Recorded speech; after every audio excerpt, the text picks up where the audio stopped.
Every single book which have toppers suggested, but nothing worked for me. I was like कि नहीं होगा छोड़ देते हैं, नहीं हो रहा है तो क्या फ़ायदा इनको दोबारा पढ़ने से। I would like to thank Study IQ. I got connected to Study IQ. Study IQ ने मेरा मेंस तक मैंने साथ दिया, उसके बाद भी उन्होंने मेरा साथ नहीं छोड़ा। And I have taken this mock at Study IQ. And I would recommend Study IQ. Yes, I will definitely recommend Study IQ.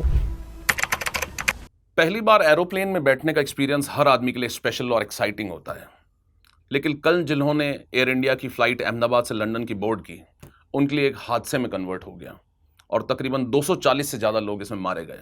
कई इंपॉर्टेंट लोग जैसे गुजरात के एक्स सीएम विजय रूपानी भी नहीं बच पाए। तो एक सवाल उठता है कि आखिर ये इस तरह के प्लेन क्रैशेस आखिर होते क्यों हैं? प्लेन टेक्नोलॉजी या एरोप्लेन की टेक्नोलॉजी तो इवॉल्व होती ही चली जा रही है, उसके बावजूद भी ऐसे हादसों को क्यों देखा जाता है? हमेशा फ्लाइट में ट्रैवल करते वक्त एक डर तो बना रहता है कि फ्लाइट में हम हवा में उड़ रहे हैं और अगर कुछ भी हो गया तो जनरली क्रैशेस के अंदर लोग बच नहीं पाते हैं। अब फ्लाइट मैनूवर करने के लिए या फ्लाइट चलाने के लिए पायलट का रोल बहुत ही इंपॉर्टेंट होता है। पायलट्स को स्पेशली ट्रेन किया जाता है हर तरह की इमरजेंसी सिचुएशन को हैंडल करने के लिए, और प्लेन को डिज़ाइन भी कुछ इस तरह से किया जाता है कि वो वर्स्ट केस में ही क्रैश कर पाए, यानी कि सेफ्टी का पूरा ध्यान रखा जाता है। तो जो चांसेस बनते हैं क्रैश के, वो चांस जनरली बनते हैं कि वो पायलट के एरर की वजह से हो सकता है कोई क्रैश हो जाए। लेकिन अगर मैं आपसे कहूं कि आप जिस फ्लाइट में बोर्ड किए हैं और वो जो फ्लाइट है वो इसलिए क्रैश कर जाएगी या इसलिए क्रैश कर गई थी क्योंकि जिस कंपनी ने उस प्लेन को बनाया था, जिस कंपनी ने उस प्लेन को डिज़ाइन किया था, उस कंपनी ने ही उस प्लेन की डिज़ाइनिंग में सेफ्टी को कॉम्प्रोमाइज़ किया था। क्या ऐसा हो सकता है? हाँ, ऐसा हुआ है। अगर आप देखेंगे तो फ्लाइट के बिजनेस में दो मेजर कंपनीज हैं, एक है एयरबस और दूसरी है बोइंग। अब जनरली कंपनीज जो है, कंपटीशन इनके अंदर होता है, एक अच्छी से अच्छी टेक्नोलॉजी जो कि बहुत ही फेमस रहे और लोग उसको प्रेफर करें। इस चीज़ का कंपटीशन बोइंग और एयरबस के अंदर भी रहा है। जनरली फ्लाइट्स वाले बिजनेस में एयरबस और बोइंग की एक मोनोपोली है, एक तरह से डुओपोली एक तरह कह लें। अब हुआ कुछ यूं कि 2010 में एयरबस ने एक अपना नया एरोप्लेन लॉन्च किया जिसका नाम था एयर नियो 320। एयर नियो 320 जो था वो एकदम नए टाइप का सबसे मॉडर्न टेक्नोलॉजिकली अपग्रेडेड एयरक्राफ्ट था। बोइंग के पास इस तरह का कोई एयरक्राफ्ट था नहीं। तो बोइंग ने जब इस कंपटीशन को फेस किया एयरबस के थ्रू, तो बोइंग को एक नया एयरक्राफ्ट लेके आना था। बोइंग के पास ऑलरेडी एग्जिस्टिंग जो एयरक्राफ्ट था उसका नाम था बोइंग 737, लेकिन ये कोई कंपटीशन नहीं दे सकता था एयरबस के एयर नियो 320 को। तो बोइंग के पास दो ऑप्शन थे, या तो वो बिल्कुल नया डिजाइन करे एयरक्राफ्ट स्क्रैच से और इस एयरबस के नए प्रोडक्ट को कॉम्पीट करें।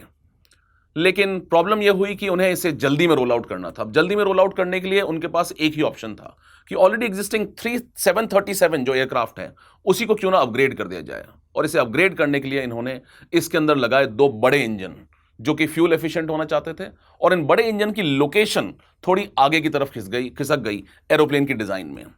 जब ये आगे की तरफ खिसक गई एरोप्लेन की डिज़ाइन में, तो एरोप्लेन के टेक ऑफ में कुछ इश्यूज सामने आए। और जनरली जो फ्लाइट होती है उसका एक नोज़ होता है, जो आगे का जो चौंच आप देखते हैं उसे नोज़ बोलते हैं, और ये नोज़ थोड़ा सा ज़्यादा टिल्ट हो जा रहा था इस इंजन की वजन की वजह से। अब जब नोज़ ऊपर हो जा रहा था तो फ्लाइट के क्रैश करने के चांसेस कुछ ज़्यादा थे। इसे बैलेंस करना है। अब इसे बैलेंस करने के लिए बोइंग ने एक नया तरीका अपनाया। इन्होंने पहले तो इंजन की साइज़ बढ़ा दी। साइज बढ़ाने की वजह से इनके साथ नोज के लिफ्टिंग की प्रॉब्लम आई। अब इन्हें लगा कि इसे कैसे सॉल्व करें। तो इसे सॉल्व करने के लिए इन्होंने एक नया तरीका निकाला। ये तरीका था, इन्होंने एक सॉफ्टवेयर इंस्टॉल किया और इस सॉफ्टवेयर का नाम था MCAS। MCAS सॉफ्टवेयर का काम क्या था कि जब भी टेक ऑफ के टाइम जब फ्लाइट की नोज ऊपर हो जाए तो उसे वो नीचे लेके आ जाएगा ऑटोमेटिकली। प्रॉब्लम इस MCAS में थी जो कि बोइंग ने लोगों से हाइड की। MCAS का काम था नोज को नीचे लाना, लेकिन प्रॉब्लम यह थी जो MCAS था वो सिर्फ एक सिंगल सेंसर के ऊपर गवर्न करता था, और इस सिंगल सेंसर की वजह से अगर उसमें कोई भी गड़बड़ हुई तो फ्लाइट को संभाल पाना बहुत ही मुश्किल होगा। अब हुआ कुछ यूं कि जब इन्होंने ये नया सॉफ्टवेयर इंस्टॉल किया और इन्होंने इसे जल्दी में रोल आउट किया, क्योंकि उनका मेन मकसद था कंपटीशन देना एयरबस, जो कि अनदर प्लेयर है एरोप्लेन बिजनेस में। तो इस कंपटीशन की वजह से जब इन्होंने जल्दी जल्दी अपने प्लेन को रोल आउट किया, इन्होंने नई नई चीज़ें उसमें ऐड करते गए, और ये ऐड करने की वजह से इन्हें पायलट्स की ट्रेनिंग का टाइम नहीं मिला। इन्होंने पायलट्स को ट्रेन नहीं किया, क्योंकि पायलट्स की ट्रेनिंग अपने आप में एक लंबा प्रोसेस है। कई सारी फ्लाइट्स को उन्हें रोकना पड़ेगा और ये कंपनी के लिए एक बहुत बड़ा खर्चे का सबब हो जाएगा। तो इस चीज को काउंटर करने के लिए इन्होंने पायलट से भी इस इंफॉर्मेशन को हाइड किया कि MCAS नाम का कोई सॉफ्टवेयर इसमें इंस्टॉल्ड भी है, और इस टेक्नोलॉजी की जानकारी के बिना पायलट्स इन प्लेन्स को ऑपरेट कर रहे थे।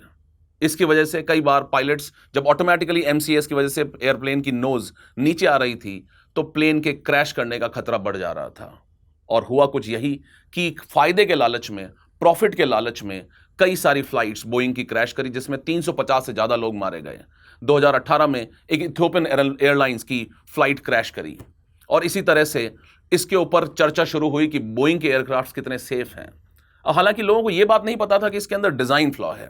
तो कंपनीज, जो बोइंग कंपनी के कई एम्प्लॉयज़ थे, इन एम्प्लॉयज़ ने कई मेल्स उनके लीक हुए, और इन मेल्स के लीक होने में यह पता लगा कि बोइंग ने जानबूझकर इन सेफ्टी स्टैंडर्ड से कॉम्प्रोमाइज़ किया है, क्योंकि उन्हें प्रॉफिट खराब होने का डर था।